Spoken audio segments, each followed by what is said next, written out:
অন্য যুগে যে মহাপ্রভু এসেছেন তারা ছিলেন যুগাবতার।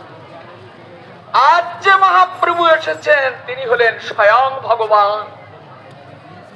তার অঙ্গ কৃষ্ণ অঙ্গ রাধা অঙ্গ দিয়ে ঢেকে আজ গৌরাঙ্গ হয়ে এই নবদ্বীপ ভূমিতে এসে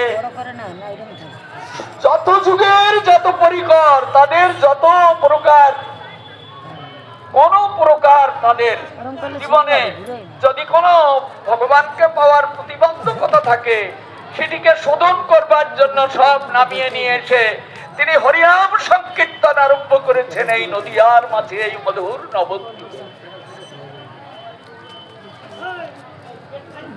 এই জন্মমণি এই নবদ্বীপে এসে চিন্তা করছেন, ওরে কলির কত ভাগ্য, কলির জীবের কি ভাগ্য, সত্যি ভাগ্য। কলি আমাদের অন্ধকারে ডুবিয়ে মারতে এসেছে, আর মহাপ্রভু এসেছেন অন্ধকারকে দূর করে আলো দিয়ে আপনার হৃদয়কে মালিন্য দূর করে হরিনাম সংকীর্তন করার।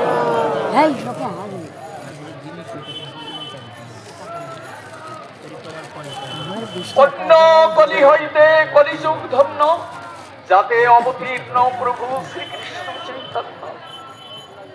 সর্ব অবতারের সর্ব প্রিয়গণ শনে নবদ্বীপে অবতীর্ণ কলির প্রথমে।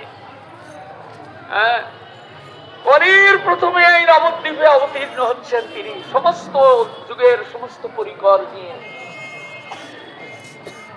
কলির প্রথম কিন্তু এটা, কেননা কলিযুগের বয়স কত? 4,32,000 বৎসর। হয়েছে কত? সবে 5,000 বৎসর। তাই এটা কলির প্রথম।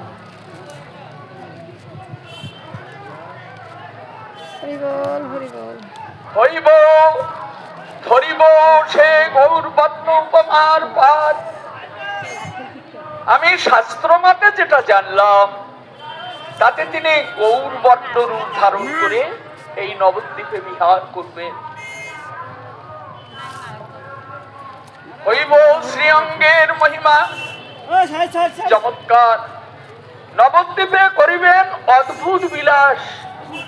জন্মমণি এইগুলি বলা বলি করছেন, করিবেন অদ্ভুত বিলাস, তাহা দেখি কি পূর্ণ হইবে অভিলাষ। এই যে অদ্ভুত বিহার করবেন নবদ্বীপে, এটা দেখে আমার মনের অভিলাষ কি পূর্ণ হবে? মানে আমি কি দেখতে পাবো? এমন সুন্দর বিহার করবেন তিনি নবদ্বীপে, সেটি কি আমি দেখতে পাবো? শিউরে উঠছে অঙ্গ, পাবো কি? কেননা তপলোকেও তাকে পাওয়া যায় না, তপস্যাই করে যেতে হয়, কিন্তু তাকে পাওয়া যায় না। তাই তো তারা নেমে এসেছেন এই ধরার ধুলায়।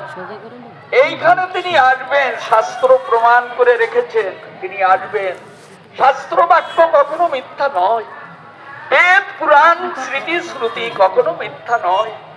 তাই তার প্রমাণ অনুসারে আমি এসেছি এই নবদ্বীপে।